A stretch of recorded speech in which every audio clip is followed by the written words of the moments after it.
नारायणगावचं दुय्यम निबंधक कार्यालय जे आता वालवाडीच्या ठिकाणी आहे ते नारायणगावमध्ये शिफ्ट व्हावं अशा प्रकारचे आदेश निघालेले आहेत। आज या ठिकाणी आपण पाहतोय पोलीस फौजफाटा मोठ्या प्रमाणात आहे। इथं ज्या मॅडम इन्चार्ज आहे त्यांची तब्येत खालावलेली आहे, ते डॉक्टरकडे जाऊन त्यांनी उपचार केलेले आहेत। एकंदरीत हे ऑफिस या ठिकाणून शिफ्ट होऊ नये या संदर्भातची भूमिका वालवाडीच्या ग्रामस्थांची आहे। त्यांच्या या भूमिकेला शेतकरी संघटनेचा देखील पाठिंबा आहे।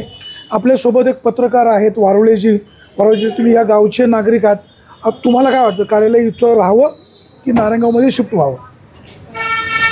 जनतेला जे कन्व्हिनियन्स असेल तिथं कार्यालय पाहिजे।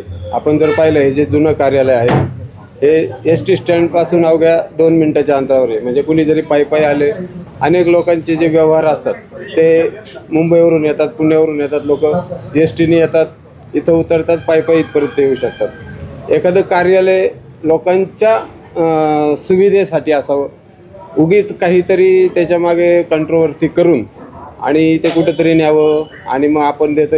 आणि मुळात ही जी जागा आहे ही ज्यांनी दिलेली आहे त्यांनी याच अटीवर त्यावेळेस दिली होती की येथे हे कार्यालय कायमस्वरूपी राहावं। अशा पद्धतीने त्या संदर्भात येथील काही नागरिकांनी कोर्टातसुद्धा गेलेले होते, त्या संदर्भातले स्टे पण आलेले होते। मात्र अचानक कार्यालय का हलवलं जातं? काही राजकीय वास येतो? राजकीय वास असू शकेल वरच्या लेवलला, वरच्या लेवलला तालुका लेवलला वाटत नाही। तालुका लेवलच्या हातात तसं काही असावं असं मला वाटत नाही, कारण शेवटी महसूल विभागाचं कार्यालय आहे आणि त्याचे निर्णय हे मंत्री पातळीवर किंवा सचिव पातळीवर। उपोषण झालं, उपोषणामध्ये शब्द दिला गेला, पुन्हा निर्णय बदलला, म्हणजे काय नेमकं जनतेने काय समजायचं? शेवटी इथं गैरसोय आहे की वास्तव आहे? या ठिकाणी मोठं ऑफिस व्हायला पाहिजे, ते होईल तेव्हा होईल। आतापर्यंतची 2 कार्यालय गेली, आता तुम्ही उशिरा का होईना पण सगळे अलर्ट झालात, कसं पाहता? नाही, उशिरा म्हणण्यापेक्षा हे जे कार्यालय आहे हे जर आधीच त्यांनी शेवटी सरकारचा निर्णय आहे, सरकार पैसे टाकते त्यामध्ये, सरकारने जर आधीच जर हे केलं असतं तर ही वेळ आलीच नसती। पहिली गोष्ट म्हणजे सरकार कमी पडलं, सरकारच कमी पडलेलं आहे। मात्र अजूनही वेळ गेलेली नाहीये। जर सरकारने मनात आणलं तर 3 ते 4 महिने तिथं कार्यालय पुन्हा उभं राहू शकते, जागा स्वतःची। हे कार्यालय तात्पुरतं वारुळवाडी ग्रामपंचायतीच्या इमारतीमध्ये शिफ्ट करावं अशा प्रकारच्या सूचना आहेत, अशा म्हणजे सो आहेत। त्यात कुठंतरी बाबा अचानक हे काय घडलं? मंत्री इथे आज थेट पोलीस फौज फाटा घेऊन नाही, पोलिसांचं म्हणणं असं आहे की इथल्या मॅडमची तब्येत खालावल्यामुळे त्यांना संरक्षण म्हणून आम्ही इथं आलेलो आहोत, इथलं कार्यालय शिफ्ट करावं यासाठी आम्ही संरक्षण द्यायला आलेलो नाही, असं पोलिसांचं म्हणणं आहे। परंतु एवढं मोठं पोलीस बळ पाहता नेमकं कारण काय तेही कोणी सांगत नाही। पोलिसांना तसे आदेश कोणी दिलेत? कोर्टाने दिलेत? नाही, त्यांचं म्हणणं असं आहे की मॅडमचं पत्र आहे की मला संरक्षण पाहिजे म्हणून आम्ही इथे आलेलो आहोत। मॅडमला संरक्षणाची गरज का पडली? आतापर्यंत इथं कुणी कायदा हातात घेतलेला नाही।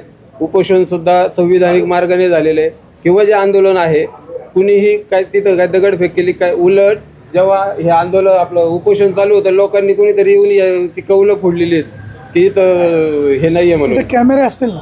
नाही, इथं कुठं कॅमेरे आहेत? काय कॅमेरे नाही आहे तिथे? इथं जवळपास कुठं व्यापारी ऑफिस इथं राहिलं पाहिजे। आपल्यासोबत उपसरपंच आहे, उपसरपंच नमस्कार नमस्कार नमस्कार नमस्कार। काय तुम्हाला काय वाटतं कार्यालय का राहावं? ही वारवाडीची शान आहे आणि जर या सर्व लोकांना वन विभागाचं कार्यालय गेलं, हो ना, आधी सगळी जर हे तेव्हा तुम्ही जागरूक करण्यात झाले, त्यावेळेस कसं झालं का सामान्य लोकांना जनतेचे म्हणजे काय कार्यालय शासकीयचं काय हे अनुभवच नव्हते ना। चैतन्य कार्यालय इथं राहिलं, कार्यालय आपल्या वारवाडीतच राहिलं पाहिजे आणि आपण ग्रामपंचायतची जी चांगली जागा आहे ती आपण हे करतोय ना, देतोय ना आपण आपल्यासोबत। म्हणजे ज्यांच्या जागेमध्ये हे कार्यालय जाणार आहे त्या जागेच्या मालकीनी इथं आहेत। आपल्याला याच्यामध्ये राजकारण करायचं नाही, शेवटी वास्तव लोकांपुढे गेलं पाहिजे। ताई नमस्कार। नमस्कार। आता तुम्ही दुय्यम निबंधक कार्यालयामध्ये आता आलेला आहात, आता वाजले 5:35, तुम्ही नेमकं काय काम घेऊन आलात? काय काम घेऊन आला म्हणजे मला असं कळलं की इथे लोक विरोध करतायत, गावकरी। मला गावकऱ्यांना हे विचारायचंय, मी जर चांगलं काम करते, आज कोणी कोणाला वीतभर जागा देत नाही आणि मी माझी स्वतःची, माझा मुलगा हयात नाहीये, माझी सून आहे, माझी नात आहे, माझी नात आज 2 वर्षाची आहे, काय तिला पुढे मागे जाऊन तिला तिथे लोक आल्यानंतर कळलं पण पाहिजे। किती स्क्वेअर फूट जागा आहे? 3000 स्क्वेअर फूट जागा मी दिलेली आहे। मी काय मूर्ख आहे का? 3,000 स्क्वेअर फूट जागा मी आज शासनाला फ्रीमध्ये दिली. पण अख्खं जर गाव म्हणतोय की हे कार्यालय इथं राहावं, हां. तर तिथं दुसरं सरकारी कार्यालय आणता येईल ना. त्यांनी तसं सांगावं आम्हाला, आम्ही बघू काय करायचं काय नाही ते. आणि मी काय लपून चपून केलेलं नाही. आम्ही ज्या दिवशी आमचा कार्यक्रम झाला त्या दिवशी सगळीकडे बोर्ड लावले होते. त्यावेळी ही लोक का नाही आली, का नाही विचारलं. मग आज जेव्हा वेळ आली इकडून तिकडे न्यायचं त्याच वेळी ही लोक का आली. माझा हा सगळ्या गावकऱ्यांना प्रश्न आहे. मी काय वाईट काम करते का?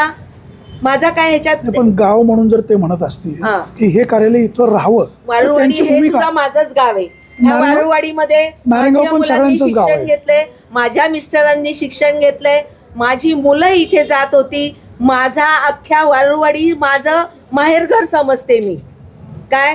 मी काय वारुवाडी काय माझी दुश्मन नाही की मी वारुवाडीची दुश्मन नाही. आज घराघरात सगळे विचारतील भुजबळ साहेब इथे उभे आहेत, हे सुद्धा माझ्या मिस्टरांचे मित्र आहेत, ते काय आमचे विरोधक नाही आहेत. आम्ही जर चांगलं काम करत असू तर ह्या कामाला का विरोध करताय तुम्ही? मला हेच कळत नाही. घरोघरी मातीच्या चुली. हां. तुमच्या घरामध्ये दुर्दैवाने थोडंसं तू मी सुरू आहे, त्याच्यात काही मार्ग निघू शकत नाही का? नाही निघू शकत आता काय. आणि मला असं वाटतं घरातले वाद हे किती चव्हाट्यावर आले तरी घरातले वाद हे घरातच राहून द्यावेत. एकाने पायरी ओलांडली म्हणून आपण सोडायची नाही. आता ती मोठी तुमची आहे. भूमिका नेमकी काय? समजा हे कार्यालय तिकडे जावं अशी तुमची मागणी आहे. हो. जर शासनाने पर्याय दिला तर तिथं आपण दुसरं कार्यालय नेऊ, तर तुमची भूमिका काय राहील? मी माझ्या मिस्टरांशी मला बोलावं लागेल, मला त्यांचा विचार घ्यावा लागेल. मी एकटी निर्णय घेणारी मी कोण? मला माझं कुटुंब प्रमुख माझे मिस्टर आहेत. मला त्यांचा विचार घ्यावा लागेल, त्यांना सांगावं लागेल काय करायचं. असं असं म्हणतायत, मग त्यावर विचार होईल. मी एकटी निर्णय नाही देऊ शकत. आपल्यासोबत योगिनीताई खैरे होत्या. त्यांचा मुलगा आज आपल्यामध्ये नाही. मुलाच्या आठवणीसाठी त्यांना ते जागा द्यायची असं त्यांचं म्हणणं आहे.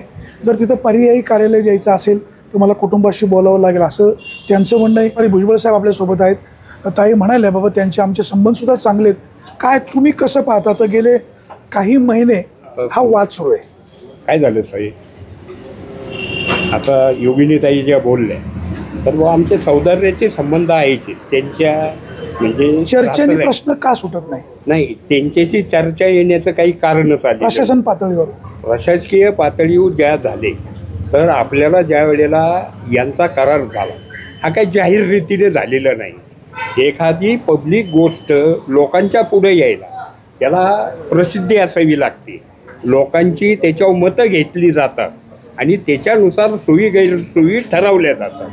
दुसरी गोष्ट का गाव पातळीवर गावच्या लोकांचं जे काही म्हणणं आहे त्यालाही महत्त्व आहे. त्याचं कारण आहे, कारण हा पण ह्या गावचाच माणूस आहे जागा देणारा. या जशा सांगतात का बुवा त्यांची जागा आणि बुवा अशा अशा कारण 1935 साली स्वातंत्र्य त्यांचा मोठेपणा पण आपण मान्य केला पाहिजे. कोणाचा? ज्यांनी जागा दिली 3,000 स्क्वेअर हे फूट. काय 6,000 स्क्वेअर फूट आहे. दोघांचंही पण त्यांनी हे सुद्धा दिलं. 6,000 स्क्वेअर फूट आहे.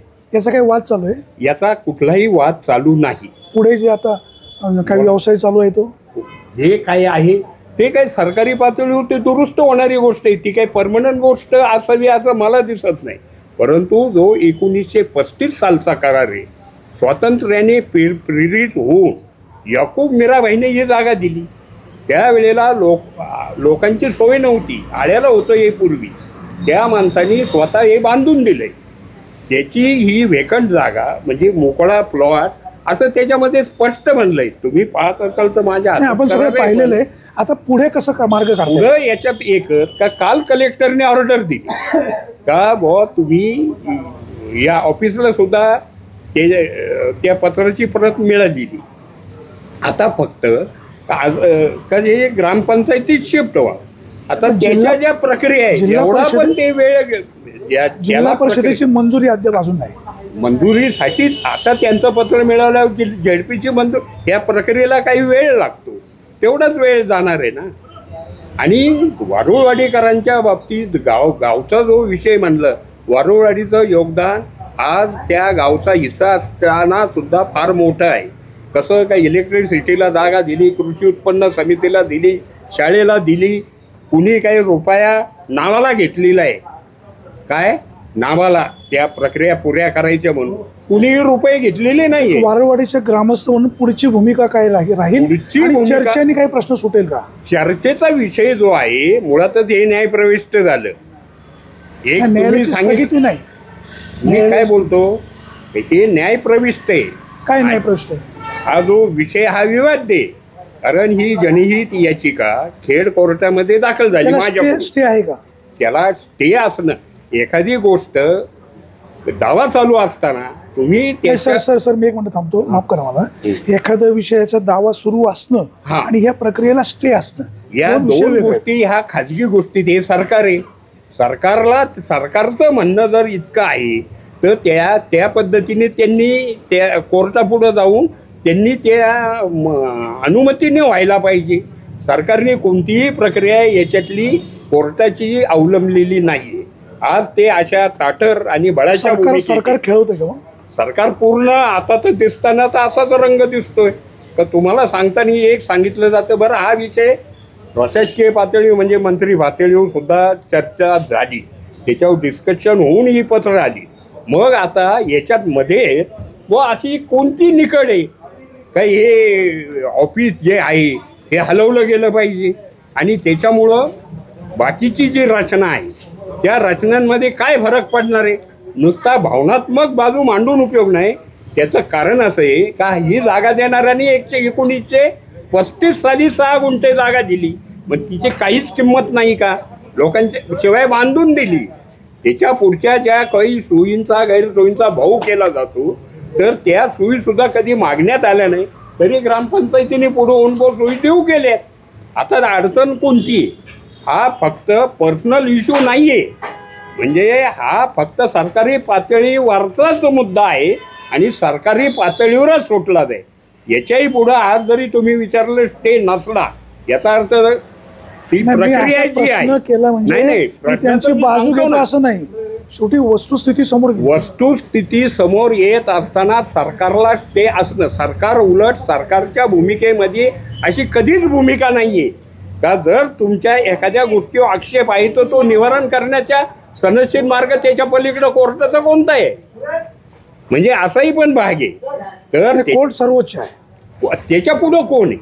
मग तो निकाल घ्यायच्या तुम्हाला घाई कशाची? हा प्रश्न आहे. आपल्यासोबत होते भुजबळ दादा, त्यांनी त्यांची भूमिका मांडलेली. आपल्यासोबत सामाजिक नेते, ज्येष्ठ समाजसेवक तानाजी तांबे आहेत. तालुक्यामध्ये ते प्रश्न अनेक हाताळत असतात. तानाजी शेठ, काय तुम्ही सांगाल? राजकारणी मंडळी किंवा सरकार दोघांनाही यामध्ये खेळवतंय का? वाणी साहेब, तुम्ही आमची पत्रकार परिषद वारवाडीच्या ग्रामपंचायतला घेतली, त्यामध्ये मी संपूर्ण आपण थोडं पुढे जाऊ, थोडं पुढे जाऊ. घटनाक्रमाचं माहिती दिलेली आहे. आपण थोडे पुढे जाऊ. पण आज जो प्रकार घडला, आज आम्ही दुय्यम निबंधक कार्यालयात 1:30 वाजता आलो, मॅडमशी चर्चा केली. मॅडमला आम्ही कोणत्याही प्रकारे अपशब्द वापरले नाहीत. फक्त मॅडमला आम्ही सांगितलं की जिल्हा अधिकाऱ्यांचे पत्रव्यवहार, महसूल मंत्र्यांचे पत्रव्यवहार आणि तुमच्या IGRचा पत्रव्यवहार बघा. त्या माध्यमातून तुम्ही जो निर्णय घेता हा चुकीचा आहे. आम्ही त्यांना ती कल्पना दिली, पण मॅडमचा BP हाय झाला. मग हाय कशामुळे झाला आम्ही सांगू शकत नाही.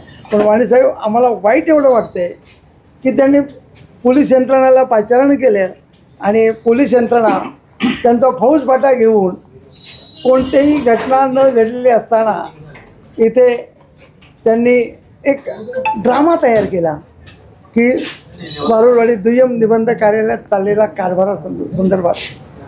तुम्ही आता पहा, इथं कार्यालयाची वेळ आहे 9:45 ते 6:15. आता वाजलेले 5:45. ऑफिसची लाईट बंद करण्यात आलेली आहे, म्हणजे कार्यालय बंद झालंय असं प्रथम दर्शन दिसतंय. तानाशेठ, तुम्ही काय सांगाल? वाणीसाहेब, आपल्यासमोरच सहाय्यक निबंधक मॅडम निघून गेल्यात. दुय्यम निबंधक मॅडम निघून गेल्यात, कारण त्यांच्या जाण्यामागचा उद्देश काय त्यांनाच माहिती आहे. इथं दस्त चालू होते. दस्त करण्यासाठी दुपारपासून लोकांची लाईन लागली होती. काही व्यक्ती मुंबईवरून आले होते दस्त करण्यासाठी. मग ते त्यांचे दस्त झाले की नाही हे आम्हाला सांगता येणार नाही. पण कार्यालय काम 5:30 वाजताच मॅडम इथून त्यांनी पलायन केले. मग का केलं, का करण्यामागचा हेतू काय, हे आता आम्ही त्याबद्दल काहीच बोलू इच्छित नाही. तर ते असं म्हणाले, माझी तब्येत बरी नाही, मी डॉक्टरकडे जाऊन आले, असंही त्यांनी सांगितलेलं आहे. फोटो आले का? काय काय शेख साम्राज्यामधले फोटो आले. कधी आत्ताचे? हो मॅडमचे. अच्छा, म्हणजे तिकडं कार्यालय शिफ्ट झालं. शिफ्ट झालं की ते एकट्या गेल्या पळून. अच्छा, म्हणजे मॅडम नूतन कार्यालयामध्ये गेलेला. पहा, म्हणजे 5:30 वाजता मॅडम इथून ज्या गेल्या त्या खाजगी बिल्डरच्या जागेत स्थलांतर करण्याचा घाट घातला लोकप्रतिनिधींनी. त्या इथे मॅडम गेल्यात. आणि वाणीसाहेब तुम्हीच आता म्हणालात की मॅडमची तब्येत बिघडली. असं त्यांनी मॅडमची सांगितलं. तब्येत बिघडली नाही. असं त्यांनी- त्याच्यामध्ये मोठी आर्थिक देवाणघेवाण झाले, करोडो रुपयाची उलाढाल झालेली आहे, मोठा भ्रष्टाचार झालेला आहे. वाणीसाहेब, आपण या ठिकाणी पाहतोय वारवाडीकरांचं म्हणणं आहे हे कार्यालय इथं राहिलं पाहिजे. आता ज्या खाजगी जागेमध्ये जे कार्यालय न्यायचं आहे त्या ठिकाणी मॅडम त्या जाऊन त्यांनी त्या ठिकाणी त्या फोटोसुद्धा काढलेले आहेत. म्हणजे हे कार्यालय त्यांच्या दृष्टीनं तिकडे शिफ्ट झालं आहे का हाही प्रश्न आहे. आपल्यासोबत एक कर्मचारी आहे, आपण जरा यांना विचारूया. सर, काय सांगाल? ऑफिसची वेळ 6:15ची आहे, आत्ता वाजले 5:45. तुम्ही कार्यालय बंद करताय? अच्छा, मॅडमनी सांगितलंय कार्यालय बंद करा. आपली सरकारला सगळ्या मंडळींना विनंती आहे, यातनं योग्य मार्ग काढणं गरजेचं आहे. समन्वयाने प्रश्न सुटू शकतो. विद्यमान आमदार शरददादा सोनवणे आपण सुद्धा यामध्ये लक्ष घाला. हा कुणीही प्रतिष्ठेचा प्रश्न न करता कशा पद्धतीनं मार्ग सुटेल, त्या ठिकाणी जी जागा आहे पर्यायी कार्यालय देता येईल का, किंवा इथं वेगळा काही निर्णय होऊ शकतो का, यावर जर चर्चेने प्रश्न सुटला नाही तर भविष्य काळामध्ये हा वाद विकोपाला जाऊ शकतो. ही शिवजन्मभूमी आहे, छत्रपती शिवाजी महाराजांचा जन्म इथं झाला आहे. संपूर्ण तालुका शांत ठेवण्याची जबाबदारी सगळ्यांची आहे. पाहूया भविष्य काळामध्ये यातनं मार्ग काय निघतोय. सुरेश वाणी, विघ्नर टाइम्स, नारायणगाव.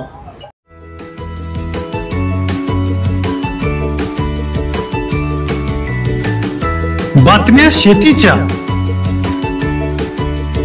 बातम्या मातीच्या, बातम्या अन्यायाच्या, गुन्हेगारीच्या,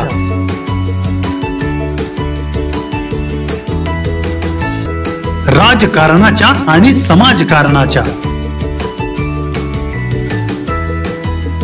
शोषणाविरुद्ध बुलंद आवाज, जनसामान्यांच्या हुंकाराची गाज, सत्कार्याला प्रोत्साहन, दुष्कृत्याला अनुशासन, निर्भीड, निस्पृह, सडेतोड, बेधडक आणि रोखटोक म्हणजेच विघ्नहर टाइम्स. शोध बातमीचा, ध्यास सत्याचा. आपलं चॅनल, आपली बातमी. सबस्क्राईब तर कराच, पण बेल आयकॉनवर क्लिक करायलाही विसरू नका.